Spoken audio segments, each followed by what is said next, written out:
कहा जाता था, जो मूल रूप से आदिवासी थे। इसलिए आप कह सकते हैं कि रानी कमलापति भारत की एक आदिवासी रानी थी।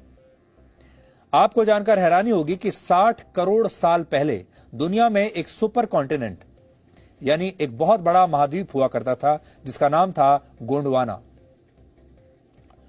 जो उस समय पूरी पृथ्वी के 20% हिस्से के बराबर था। और आज का पूरा भारतीय उपमहाद्वीप दक्षिण America, Africa, Antarctica, Australia, New Zealand और अरेबियन पेनिनसुला इसी गोंडवाना लैंड का हिस्सा हुआ करते थे।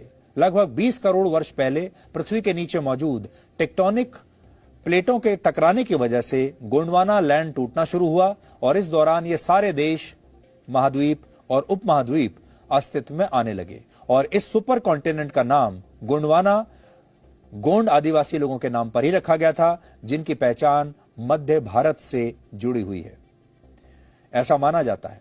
यानी भारत के आदिवासी आदिकाल से भारत का और भारत के इतिहास का हिस्सा रहे हैं। लेकिन आजादी के बाद से सरकारों ने आदिवासियों को मुख्य धारा में लाने के लिए कुछ खास नहीं किया। और अगर कभी किसी ने कुछ कोशिश की भी तो आदिवासियों को ऐसा लगा कि सरकारें उनके जंगल और जमीन पर कब्जा करना चाहती हैं और आदिवासी इन जंगलों को ही अपना असली घर मानते हैं, अपनी संपदा मानते हैं। और यह बात सही है कि इन जंगलों पर सरकारों और उद्योगपतियों की भी नजर रहती है। लेकिन आज एक आदिवासी रानी को सम्मान देकर केंद्र सरकार ने यह बताने की कोशिश की है कि देश के आदिवासी भी भारत की मुख्य धारा का हिस्सा हैं। राज्य सरकार ने यह बताने की कोशिश की है, जो मध्य प्रदेश में सरकार है। भारत की आबादी में आदिवासियों की हिस्सेदारी 8.5% है और आदिवासियों की 705 जनजातियां अनुसूचित हैं, जिन्हें आप शेड्यूल्ड ट्राइब्स कहते हैं। लेकिन इनके जंगलों और जमीनों पर कब्जे की वजह से पिछले कुछ वर्षों में करीब 50% आदिवासी अपने मूल स्थानों को छोड़कर कहीं और बसने पर मजबूर हो चुके हैं। लेकिन अब सरकार की यह कोशिश है कि आदिवासियों को उनके मूल स्थान पर ही उनके सारे अधिकार दिए जाएं। संयोग यह है कि वर्ष 1875 में आज ही के दिन भारत के महान आदिवासी स्वतंत्रता सेनानी बिरसा मुंडा का जन्म हुआ था, जिन्होंने अंग्रेजों के शासन के खिलाफ लंबी लड़ाई लड़ी। और 3 मार्च 1900 को अंग्रेजों ने बिरसा मुंडा को पकड़कर रांची की जेल में डाल दिया था, जहां कुछ महीने बाद सिर्फ 25 वर्ष की उम्र में उनकी मृत्यु हो गई। जिस जेल में बिरसा मुंडा की मृत्यु हुई थी, अब उसे बिरसा मुंडा को समर्पित करके एक म्यूजियम में बदल दिया गया है। और इसका उद्घाटन आज प्रधानमंत्री मोदी ने वीडियो कॉन्फ्रेंसिंग के जरिए किया। उन्होंने आज से उनकी जयंती पर जनजातीय गौरव दिवस मनाने की भी शुरुआत की है।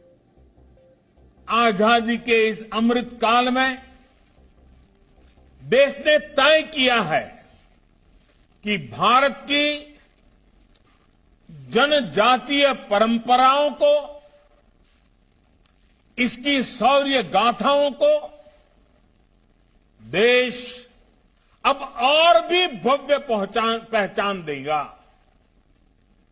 इसी क्रम में ये ऐतिहासिक फैसला लिया गया है कि आज से हर वर्ष देश 15 नवंबर यानी भगवान बिरसा मुंडा के जन्म दिवस को जनजातीय गौरव दिवस के रूप में मनाएगा।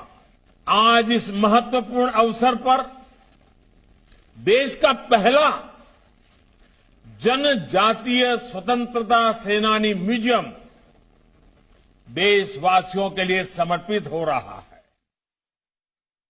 यह बहुत बड़ा दुर्भाग्य है कि हमारा देश जब आजाद हुआ उसके बाद असल में आजादी आदिवासियों को भी मिलनी चाहिए थी, और वो भी हमारे देश के उतने ही महत्वपूर्ण नागरिक हैं जितने बाकी के लोग हैं। लेकिन आदिवासी मुख्य धारा से कटते चले गए और मुख्य धारा में जो शक्तिशाली लोग थे, वो लोग, ऐसे लोग जो बाद में शहरों में रहने लगे, ऐसे लोग जो बड़ी बड़ी नौकरियों में आ गए, ऐसे लोग जिन्होंने बहुत पैसा कमा लिया, उन्होंने कभी आदिवासियों के बारे में सोचा ही नहीं।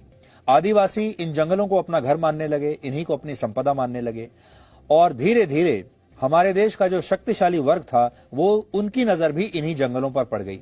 अब बड़ी बात यह है कि ये जंगल आखिर किसकी संपदा है? आदिवासियों की, जो सैकड़ों वर्षों से, हजारों वर्षों से यहां पर रह रहे हैं, जो जिनका घर यहां पर है, या उद्योगपतियों की जो वहां से पैसा कमाना चाहते हैं, या सरकारों की जो अब वहां सरकार है तो वो ये कहते हैं कि ये इलाका हमारा हुआ। तो ये इलाका है किसका?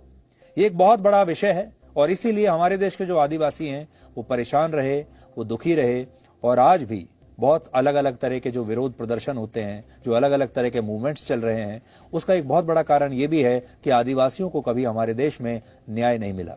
लेकिन अब हम उम्मीद करते हैं कि आदिवासियों को न्याय मिलेगा और साथ ही जिस तरीके से हबीबगंज स्टेशन का नाम बदला गया है उससे ये भी समझ में आएगा भारत के लोगों को कि इतिहास में जो चीजें आपको सही तरीके से नहीं पढ़ाई गई और वो हिस्सा हमारे देश में अलग अलग स्थानों के नाम में भी निहित है, उन सब चीजों को, उन गलतियों को अब सुधारा जा रहा है, अब उन्हें ठीक किया जा रहा है। और इतिहास में जिन लोगों को सम्मान मिलना चाहिए था, इतिहास में जिन लोगों को हमें वाकई में असल में याद करना चाहिए था, अब उन लोगों के बारे में आपको फिर से बताया जा रहा है और इसीलिए इन जगहों के नाम भी बदले गए हैं।